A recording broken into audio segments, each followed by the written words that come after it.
Balitang Sports.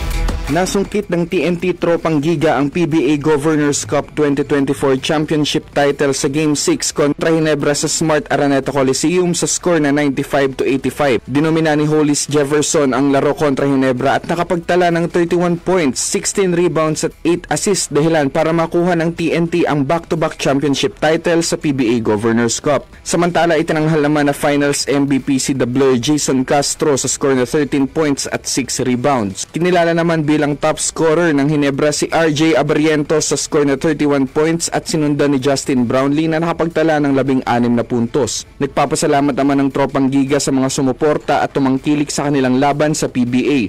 Bagamat hindi pinalad ang masungkit ang kampyonato, lubos din ang pasasalamat ng Barangay Ginebra sa kanilang mga tagahanga. Para sa ating RMN Sports, Radyo Maniel Santua, Tatak, RMN.